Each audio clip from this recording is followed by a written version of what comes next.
অলপমান দাদা গিবনৰ বিষয়ে কৈ দিব। গিবনৰ ইয়াতে আপোনাৰ এতিয়া আমি চায়ে আছোঁ গিবন, কিন্তু আমাৰ এতিয়া ভাৰতৰ চবতকৈ সৰু যিটো প্ৰাইম মানে ইণ্ডিয়ান এপ বুলি কয় যিটো, এইটোৱে গিবনটো। এইটো মানে বান্দৰত নপৰে, বন মানুহ আৰু অসমীয়াত ক'বলৈ গ'লে বন মানুহ হ'ব।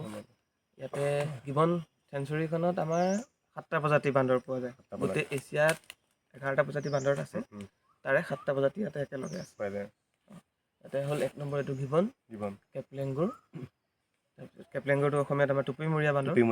হয় হয়। আৰু মেকাকত আছে 4টা প্ৰজাতি, আছামিজ মেকাক, যিটো আমাৰ অসমীয়া মলুৱা বান্দৰ বুলি কয়। আৰু এটা আছে ৰেচাছ মেকাক, যিটো আমাৰ থলুৱা মলুৱা বান্দৰটো যে গাঁৱত গুচি যায় সেইটো। আৰু এটা পিকটেল মাকাক, সেইটো গাহৰি নেজীয়া বান্দৰ। নেজডাল তাৰ গাহৰি।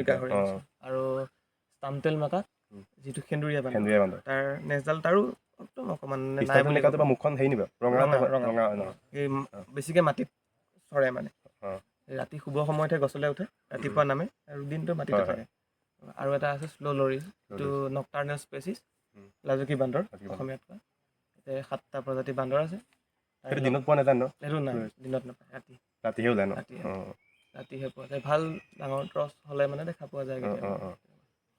তাৰে লগতে হাতী আছে, নাহৰফুটুকী বাঘ আছে, গাহৰি, পহু, সাপ আছে, মকৰা আছে, চৰাই আছে, 250টাৰ ওপৰত প্ৰজাতিৰ চৰাই আছে। সাপ আপোনাৰ কি পোৱা যায়? সাপ অজগৰৰ পৰা ধৰি আপোনাৰ কিংকবৰা, মনচিল কবৰা, মানে বহুত ভাইপাৰ, বহুতখিনি সাপ আছে, বিভিন্ন প্ৰজাতি আছে, বিভিন্ন প্ৰজাতিৰ সাপ আছে। চৰাই পোৱা যায় ন? চৰাই পোৱা যায়। চৰাই 250টা মই ক'লোৱে। আৰু কিছুমানে পৰিভ্ৰমী চৰাই আহে, সেইখিনিও আহে, পোৱা যায়। মানে সেই ৰাতিপুৱা সময়কণত বহুতখিনি মানে এক্টিভ থাকে আৰু চৰাইখিনি। আমাৰ বেছিভাগ ভালকৈ চাবলৈ হ'লে ৰাতিপুৱা সময়ত আহিলে ধুনীয়াকৈ দেখা পোৱা যায় মানে।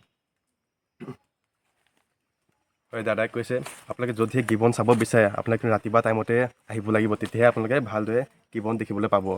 আৰু ব'লক তেতিয়াহ'লে আৰু কি দেখিবলৈ পাওঁ।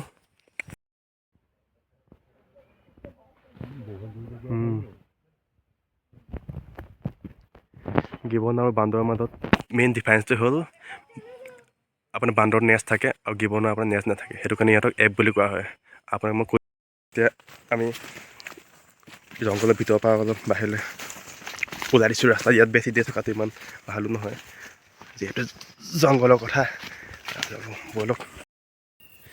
এইজোপা গছ হৈছে আপোনাৰ বহমথুৰি। আগতে ইয়াৰ পৰাই লিপষ্টিক লৈছিলে বহমথুৰি। নাচনীবিলাকে যে লিপষ্টিক লয়, এইজোপাৰ পৰাই লোৱা হয়। এইজোপাই হৈছে বহমথুৰি। এইটো এটা মকৰা।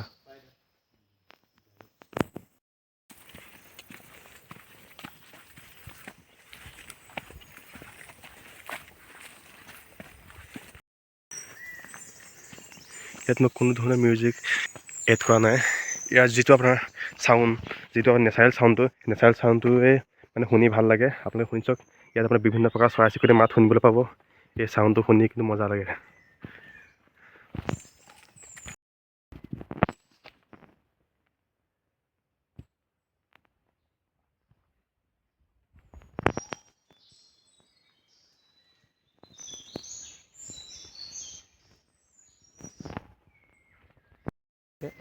তেতিয়ালৈকে নৰখে, বসাটো বাঢ়িয়ে থাকে। আৰু তেতিয়ালৈকে কোনো ধৰণৰ ব্ৰাঞ্চ নাথাকে মানে। ওপৰতহে গৈ ব্ৰাঞ্চ মানে বেছিকৈ। সেইটো কাৰণে বহুত মানে ব্ৰাঞ্চ নাই যে, ওখ বহুত হয় ন?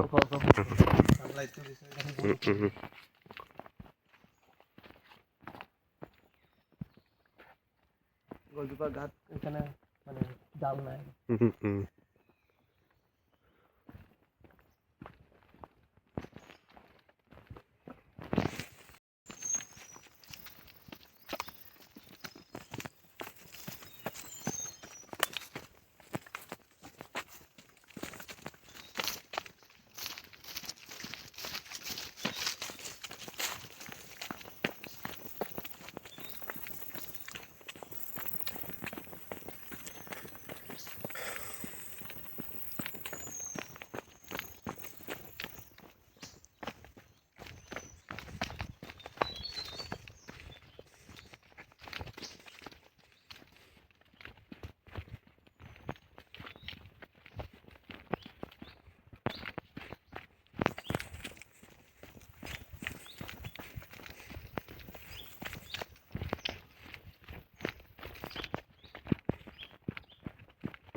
এনেকুৱাত পাইছোঁ গাড়ী এখন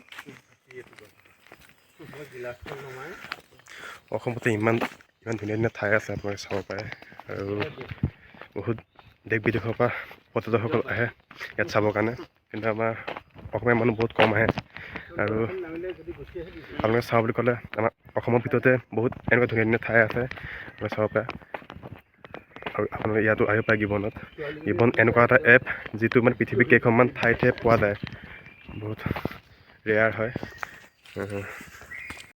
তাকে গৌৰৱ কৰিব লাগে গিবনক লৈ যে আমাৰ গিবন আমাৰ অসমতে আছে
এতিয়া আপোনালোকক মই দেখুৱাবলৈ গৈছোঁ গিবনৰ ট্ৰেজেডি গিবনো তেনেকৈ ইয়াত এটা ট্ৰেজেডি আছে এটা ষ্টৰি আছে এই দাদা আপুনি ধুনীয়াকৈ কৈ দিব কাহিনীটো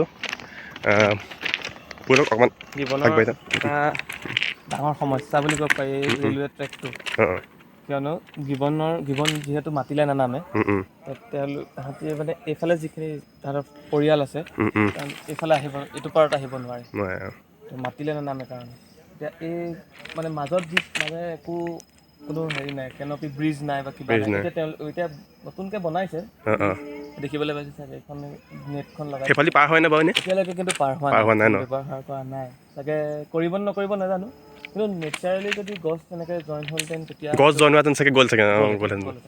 কিন্তু এতিয়া সেইটো এটা বহুত ডাঙৰ সমস্যা আৰু এইটো ইয়াতে মানে ট্ৰেইনটো এইটো মেইন ট্ৰেক হয় যিটো আমাৰ ডিব্ৰুগড় তিনিচুকীয়া যাবলৈ গুৱাহাটীৰ পৰা আহে যিখিনি ট্ৰেইন ৰাজধানীৰ পৰা ধৰি সকলোখিনি ট্ৰেইন চলে তো এইটো মেইন ট্ৰেক হয় আৰু ইয়াতে বহুতো মানে কি হয় এক্সিডেণ্ট হয় মানে হৈ থাকে ন মাটিৰ পৰা ধৰি বহুতখিনি এক্সিডেণ্ট হয় তো এইটো এটা বহুত ডাঙৰ সমস্যা গিবনখনৰ কাৰণে আৰু মানে এইটো একদম গিবনখনৰ মাজেদি গৈছে এতিয়া আমি ডাঙৰ ডাঙৰ বস্তুখিনিয়ে এক্সিডেণ্ট হোৱা দেখোঁ কিন্তু সৰু সৰু আপোনাৰ সাপ সৰুবিলাকো হৈ ভেকুলিৰ পৰা থাকে ধৰি বহুত বস্তু মানে হয় এক্সিডেণ্ট হৈ আছে ইয়াতে এইটো এটা বহুত ডাঙৰ সমস্যা এইটো কিবা কৰিব পাৰিলে মানে ভাল হয় এইটোৰ ওপৰত কিবা চৰকাৰী ব্যৱস্থা লোৱা নাই নেকি নাই আমি এইটো ইলেক্ট্ৰিক এতিয়াতো ইলেক্ট্ৰিক হৈ গ'ল এইটো এটা আৰু এটা ওপৰ মানে সমস্যা বাঢ়িছে সমস্যা বাঢ়িছে কাৰণ কেলৈ এইটো হৈছে 25,000 ভল্টৰ এটা এইটো ইয়াতে বিদ্যুৎ চলি আছে তো এইটোৰ পৰা মানে এতিয়া বেলেগ বান্দৰখিনি আমাৰ এতিয়া কেপলেংগুৰে হওক বা বাকী পিকটেল হওক তাহাঁতি এতিয়া ইয়াত যদি বগাই দিবলৈ হয় তেতিয়া ইয়াত তাঁৰডাল চুবগৈ নালাগে দূৰৰ পৰাই মানে এইটো টানিব তাহাঁতক ইমানেই এটা ভয়ংকৰ এটা হেৰি হৈ আছে তো এইটোৰ পৰা একো চৰকাৰেতো লোৱা দেখাই নাই পদক্ষেপ লোৱা দেখাই নাই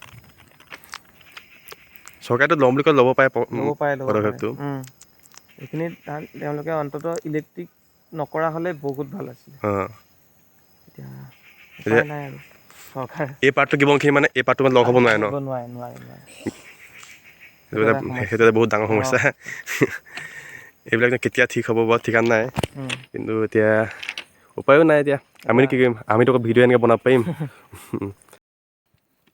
ৰেল লাইনটো চাগে এইটো ব্ৰিটিছত নে ইয়াতে বেলেগ চাইডে মানে ব্যৱস্থা নাই নিব পৰা মানে এতিয়াতো চাবলৈ গ'লে দূৰেদি কৰিব পাৰে এতিয়া কৰোঁ বুলি ক'লে কৰোঁ বুলি ক'লে যিকোনো কাম কৰিব পাৰে কিন্তু আজিকালি কিমান মানে হেৰি কৰি ডাঙৰ ডাঙৰ ইয়াতকৈ বহুত ডাঙৰ কাম হৈ আছে হৈ আছে সেইটো কৰাটো ডাঙৰ কথা নহয় এতিয়া চাবলৈ গ'লে কৰিব বিচৰা নাই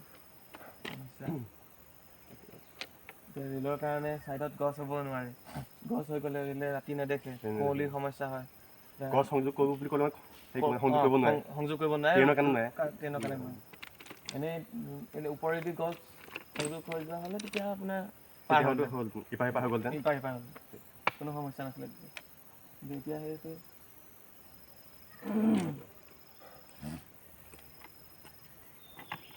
মেইনলি মানে গিবনৰ কাৰণে সমস্যাটো বেছি হৈছে। সিহঁতে যিহেতু তলত নানামে, নানামে, তেতিয়া পাৰ হ'ব নোৱাৰে, পাৰ হ'ব নোৱাৰে। এইফালে থকাখিনি তেতিয়াৰ পৰা এইফালেই আছে। সিহঁতে নিজৰ পৰিয়াল মানে সেইখিনি লগ নাপায় পৰিয়ালৰ। নতুন পৰিয়াল তাহাঁতি কৰিবলৈ তাহাঁতি যিহেতু মানে নিজৰ পৰিয়ালৰ ভিতৰত এই বিয়া নাপাতে তেনেকুৱা, তেতিয়া সেইকাৰণে তেওঁলোকে বেলেগ ফেমিলিটো লাগিবই, সেইটোৰ কাৰণে বহুত সমস্যা হয়। ইফালে 3টা ফেমিলি আছিলে, এই পাৰ্টটো 3টা ফেমিলি আছিলে। এতিয়া এটামান বাঢ়িছে, কিন্তু এই পাৰ্টটো কিমান আছে? এইফালে বাকী 26টা হ'লে 23টা মান আছে। 23টা আছে ন?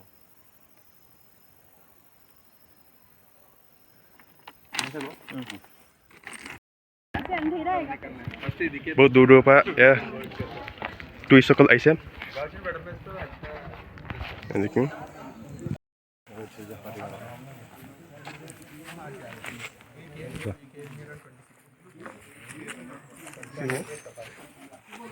आप लोग कहाँ से हैं? बता दीजिए। मुंबई से। मुंबई से ये लोग आया है गिबन देखने के लिए, और भी है बहुत दूर दूर पर টুৰিষ্টসকল আহিছে চাবলৈ, আপোনালোকে চাব পাৰে। আৰু এয়া বহুত ডাঙৰ ডাঙৰ কেমেৰা লৈ আহিছে, চাব পাৰে। আৰু আহক এইপিনে যাওঁ। আপোনালোকে गिबन कैप्चर किया ना कैमरा? पैदल सफारी करने के लिए बहुत अच्छा लगा। अच्छा है यार। सफारी से हैदराबाद नहीं, सफारी से तो करते, लेकिन पैदल सफारी से पिकल मका को देखा ना इधर? हाँ, टायर के ऊपर ये पिकटेल मका को है, ये देखा होगा ना इधर? नहीं देखा?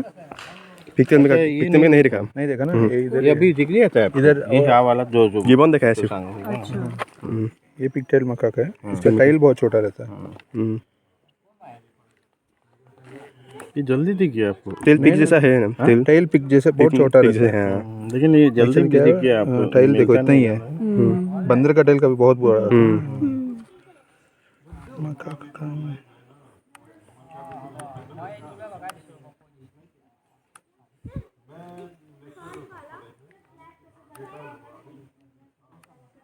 ये भी देखो, ये भी बटरफ्लाई है, बटरफ्लाई है ना?